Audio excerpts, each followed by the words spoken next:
नमस्कार दोस्तों, हमारे इस चैनल एजुकेशन एंड साइंस पर आप सभी दोस्तों का बहुत बहुत स्वागत है। आज मैं आप लोगों के लिए बीएससी पार्ट 2 का बॉटनी का पेपर लाया हूँ, जो कि बॉटनी फर्स्ट पेपर है, जो कि 2020 का है, मतलब प्रीवियस ईयर का है। इसमें आपको 3 घंटा समय मिलता है और यह पेपर टोटल 50 अंकों का है। इसमें question paper is divided into 3 section. Question paper को 3 सेक्शन में डिवाइड किया गया है। Attempt all question from section A and section B, 2 question from section C. Distribution of marks has been given each section, मतलब कि सभी section में उसके मार्क उसके सामने दिए गए हैं। Give answer of the question in 50 word from section A, 200 word from section B and 500 word from section C. मतलब कि इसमें शॉर्ट आंसर का 50 वर्ड में आंसर देना है, और सेक्शन बी में 200 वर्ड में आंसर देना है, और सेक्शन सी में 500 वर्ड में आंसर देना है। तो चलिए दोस्तों, हम लोग सेक्शन ए का क्वेश्चन देखते हैं। Attempt are question, maximum word मतलब टोटल 50 वर्ड में देना है इसका आंसर। इसमें हमारा पहला क्वेश्चन है फंक्शन ऑफ बॉटनिकल गार्डन, मतलब बॉटनिकल गार्डन पर शॉर्ट नोट लिखना है। और पहले का बी वाला क्वेश्चन है बायोनॉमियल नॉमेनक्लेचर, मतलब दो नाम पद्धति पर शॉर्ट नोट लिखना है। और सी वाला है फाइलोट्स, मतलब प्रणाम वृंत। और डी वाला है कोरोला इन ब्रासिकेसी। और ई वाला है differentiate monodelphous and diadelphous stamen. और हमारा एफ वाला क्वेश्चन नंबर जो है merits and demerits of Engler and Prantl system of classification. And G वाला जो है हेट्रोस्टाइली। एच वाला जो है गाइनोसियम इन फैमिली लेग्यूमिनेसी। और आई जो है monospermic embryo sac.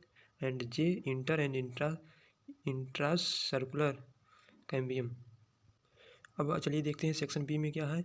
Short answer type question, मतलब ये सेक्शन बी में ये शॉर्ट आंसर टाइप क्वेश्चन का है। इसमें 200 वर्ड में हमें आंसर देना है सभी क्वेश्चन का। सभी प्रश्नों के उत्तर दीजिए। प्रत्येक उत्तर 200 शब्दों से ज़्यादा ना हो। व्यंजक होकर के वर्गीकरण के गुण एवं दोषों का वर्णन कीजिए, जो कि हमारा ये पहला क्वेश्चन है। अथवा कुल रैनन कुलेसी को आदिम कुल क्यों कहा जाता है, इनमें से कोई एक करना है। क्वेश्चन नंबर 3, डिस्कस एपोमिक्सिस, मतलब कि आसंगजन की व्याख्या कीजिए। अथवा टैक्सोनोमेट्रिक्स और वर्गीकरण पर टिप्पणी कीजिए। और 4 नंबर क्वेश्चन है कुकुरबिटेसी कुल के महत्वपूर्ण लक्षणों का वर्णन कीजिए। अथवा आवृतबीजी पौधों में समूहन ऊतक की संरचना का वर्णन कीजिए। और क्वेश्चन नंबर 5 में पूछा है रोटेसी कुल के आर्थिक महत्व का वर्णन कीजिए। अथवा आपके द्वारा पढ़ी हुई किसी भी एक बीजपत्री कुल का वर्णन अर्ध तकनीक पद्धति में करें। क्वेश्चन नंबर 6 में पूछा है जो कि जड़ों में श्वसन हेतु किस प्रकार का रूपांतरण होते हैं, टिप्पणी कीजिए। अथवा विगलन क्या है, व्याख्या कीजिए। इस सेक्शन सी में लॉन्ग आंसर में क्वेश्चन पूछा गया है, जो कि 500 वर्ड में आंसर देना है। अंतर्राष्ट्रीय वनस्पति नामकरण के मुख्य लक्षणों का वर्णन कीजिए। ऊतक क्या है, जटिल अस्थायी ऊतक का वर्णन कीजिए। आवृतबीजी पौधों के भ्रूण कोश के विकास का वर्णन करें। शीर्षस्थ विभज्योतक क्या है, इसके प्रमुख सिद्धांतों का वर्णन करें। आवृतबीजी में भ्रूण कोश के विकास का वर्णन कीजिए। इन सभी में से कोई सिर्फ 2 क्वेश्चन ही हमें सॉल्व करना है लॉन्ग आंसर में। तो दोस्तों, ये बॉटनी का हमारा फर्स्ट पेपर कंप्लीट हो गया।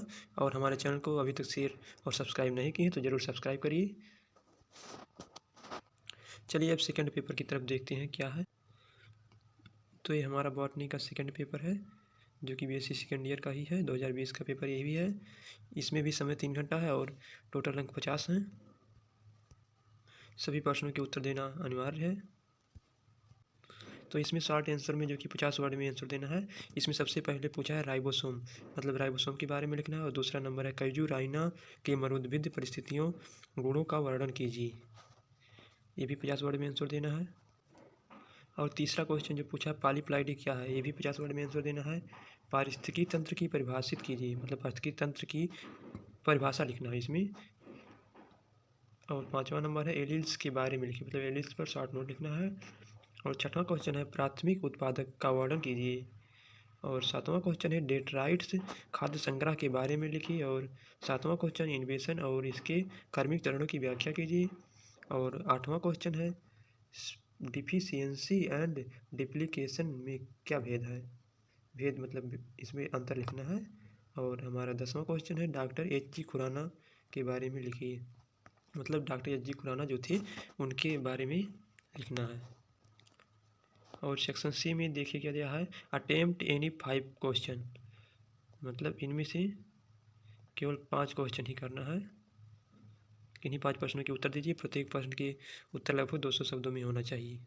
तो इसमें हमारा पूछा है इकोलॉजिकल पिरामिड्स क्या है, ऊर्जा पिरामिड और जैवभार पिरामिड का सचित्र वर्णन कीजिए, अथवा समुचित उदाहरणों की सहायता से पौधों में लिंग निर्धारण की विवेचना कीजिए।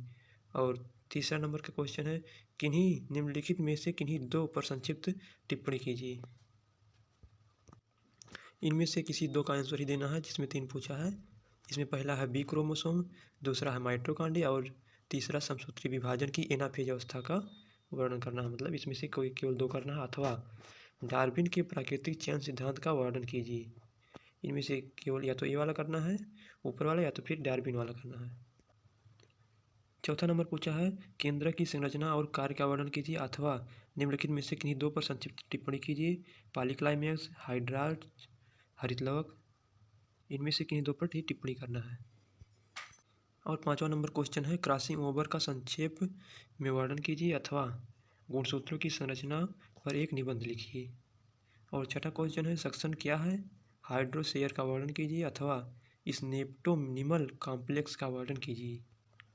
इसके बाद सेक्शन सी में देखते हैं किन्हीं 2 प्रश्नों का उत्तर दीजिए, प्रत्येक प्रश्न के उत्तर लगभग 500 वर्ड में होना चाहिए।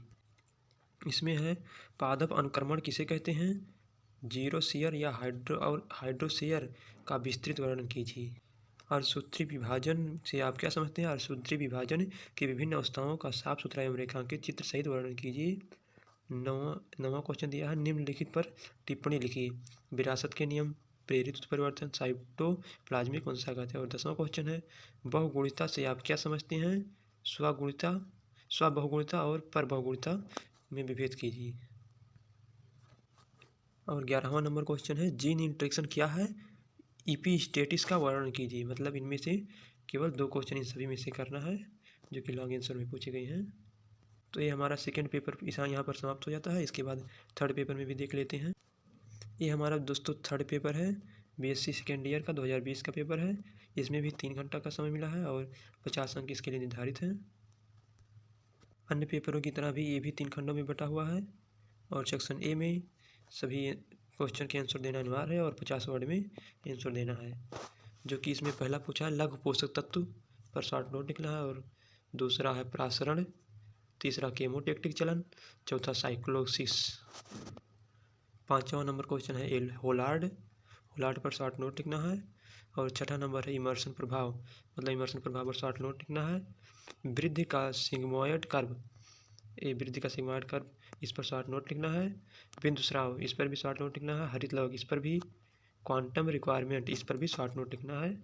और अब आगे सेक्शन बी आता है। सेक्शन बी में सभी प्रश्नों के उत्तर दीजिए और इन सभी प्रश्नों का उत्तर 200 शब्द में देना है।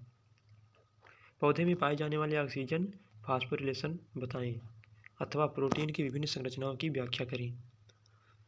इन दोनों में से केवल एक ही क्वेश्चन करना है। और तीसरा नंबर का क्वेश्चन है तनाव हार्मोन से आप क्या समझते हैं, इसके विभिन्न फिजियोलॉजी कार्य बताएं, अथवा टीसीए चक्र का वर्णन कीजिए एवं श्वसन में इसके महत्व को लिखिए। मतलब इन दोनों में से केवल एक ही करना है। और चौथा नंबर का क्वेश्चन है अनाक्सी श्वसन से आप क्या समझते हैं, अथवा फैटी एसिड के अल्फा ऑक्सीकरण को बताएं। मतलब इन दोनों में भी केवल एक ही करना है, अथवा करके जो दिया है। और 5वां नंबर है हैच एंड स्लैग पाथवे क्या है, इसे कैंज एनाटॉमी क्यों कहते हैं, अथवा ग्लाइकोलिसिस प्रक्रिया का विस्तार से वर्णन कीजिए या विस्तार से बताएं। और छठा नंबर क्वेश्चन है श्वसन भागफल क्या है, कार्बोहाइड्रेट, वसा एंड प्रोटीन का श्वसन भागफल बताएं, अथवा कैसुलेशियन एसिड मेटाबॉलिज्म क्या है, इसका महत्व भी बताएं। मतलब ये अथवा करके इन दोनों में से केवल एक ही करना है। सेक्शन सी में हमारा जो कि लॉन्ग आंसर है, इसमें किन्हीं 2 प्रश्न के उत्तर दीजिए, प्रत्येक प्रश्न के उत्तर लगभग 500 शब्दों में होना चाहिए। कार्बोहाइड्रेट क्या है, इसके विभिन्न रूपों को बताइए। प्रकाश संश्लेषण की लाइफ रिएक्शन के दोनों फोटो सिस्टम को बताएं। एंजाइम क्या है, इनकी क्रियाविधि को बताएं। वाष्पोत्सर्जन क्या है, रंध्र के खुलने और बंद होने की प्रक्रिया बताएं। साथ ही उन कारकों को भी बताएं जो वाष्पोत्सर्जन की दर को दीप्तकालिता को परिभाषित करिए एवं पुष्पीकरण के लिए इसका महत्व बताएं। तो दोस्तों ये हमारा बॉटनी का तीनों पेपर यहाँ पर कंप्लीट हो जाता है।